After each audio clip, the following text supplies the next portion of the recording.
मैं एक सीधी बात से शुरुआत करूंगा, क्योंकि यहीं सबसे बड़ा भ्रम छुपा हुआ है। अगर तुम रोज थक जाते हो, तो इसका मतलब मेहनत ज्यादा नहीं है।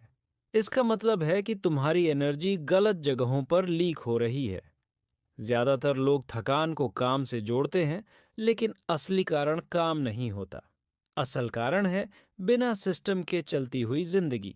जब सिस्टम नहीं होता, तो दिमाग हर छोटे फैसले पर अटकता है।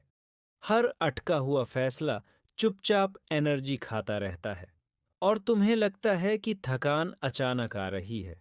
लेकिन ये अचानक नहीं होती, ये दिन भर जमा होती रहती है।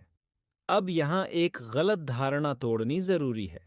आराम करने से एनर्जी वापस नहीं आती। अगर लीकेज चालू है, तुम चाहे जितनी नींद ले लो, अगला दिन फिर भारी लगेगा, क्योंकि एनर्जी बनने से पहले ही खर्च हो चुकी होती है। पहला बड़ा एनर्जी लीकेज है अनडिजाइंड डिसीजन। सुबह उठते ही दिमाग पूछता है, आज क्या करना है। फिर पूछता है, पहले क्या करूं, बाद में क्या करूं। ये सवाल काम नहीं है, लेकिन ये एनर्जी पूरी खा जाते हैं। जब हर चीज पर सोचना पड़े, तो दिमाग थकता है, और थका हुआ दिमाग काम से पहले हार मान लेता है। यहीं से टालने की आदत शुरू होती है। अब दूसरा बड़ा एनर्जी लीकेज समझो, जिसे लोग हल्का समझते हैं। ये है ओपन लूप्स का बोझ। अधूरे काम, अधूरे फैसले, अधूरी प्लानिंग। दिमाग इन्हें बैकग्राउंड में पकड़े रखता है। तुम काम नहीं कर रहे होते, फिर भी दिमाग आराम में नहीं होता, क्योंकि सिस्टम ने क्लोज करना नहीं सिखाया। तीसरा एनर्जी लीकेज सबसे खतरनाक है और सबसे आम भी। इसे मैं फॉल्स प्रोडक्टिविटी कहता हूँ। दिन भर बिजी रहना, लेकिन जरूरी काम न करना। यहाँ एनर्जी भी जाती है और आत्मविश्वास भी गिरता है, क्योंकि दिन के अंत में कुछ ठोस पूरा नहीं हुआ होता। अब एक पल के लिए रुक कर सोचो। अगर काम वही रहे, लेकिन एनर्जी लीकेज बंद हो जाए, तो थकान अपने आप कम हो जाएगी। यही सिस्टम की असली ताकत है। सिस्टम थकान को ठीक नहीं करता, सिस्टम थकान बनने ही नहीं देता। अब मैं तुम्हें एक बहुत सिंपल सिस्टम बताने वाला हूँ। ये मोटिवेशन नहीं है, ये डिजाइन है। पहला नियम, दिन को डिसीजन से मत भरो। सुबह सिर्फ एक मेन काम तय करो। बस एक, उससे ज्यादा नहीं। दूसरा, दोपहर में तय करो कि आज क्या नहीं करना है।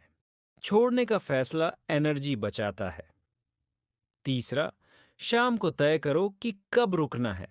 रुकने का टाइम तय ना हो, तो दिमाग चलता रहता है। अब दूसरा सिस्टम स्टेप है ओपन लूप क्लोजिंग। हर काम को या तो पूरा करो या अगली तारीख दो। बीच में लटकाना सबसे महंगा पड़ता है। दिमाग अनिश्चितता में सबसे ज्यादा एनर्जी खर्च करता है।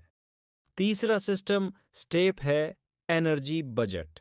हर दिन यह मानकर चलो कि एनर्जी सीमित है। हर चीज उस एनर्जी के लायक नहीं होती। हर मैसेज, हर कॉल, हर रिक्वेस्ट जरूरी नहीं है। सिस्टम तुम्हें यह चुनने की आजादी देता है। अब यहाँ एक बात साफ समझ लो, यह सिस्टम तुम्हें ज्यादा काम नहीं कराता। यह सिस्टम तुम्हें बेकार की थकान से बचाता है, और जब थकान कम होती है, तो काम अपने आप बेहतर होता है। अब मैं यहाँ जानबूझकर एक चीज अधूरी छोड़ रहा हूँ, क्योंकि हर सिस्टम का एक सबसे ताकतवर हिस्सा होता है। वो हिस्सा है दिन का सही पहला कदम। अगर पहला कदम गलत है, तो पूरी एनर्जी गलत दिशा में जाती है। अगले वीडियो में हम उसी पहले कदम को पूरा खोलेंगे। अंत में मैं तुमसे एक सीधा सवाल पूछना चाहता हूँ। दिन में तुम्हारी एनर्जी सबसे ज्यादा कहाँ लीक होती है? कमेंट में सिर्फ एक शब्द में लिखो। अगर यह सिस्टम तुम्हें क्लियर लगा, तो लाइक करो, कमेंट करो, ताकि बातचीत आगे बढ़े। और ऐसे ही सिस्टम आधारित वीडियोस के लिए चैनल को सब्सक्राइब करो।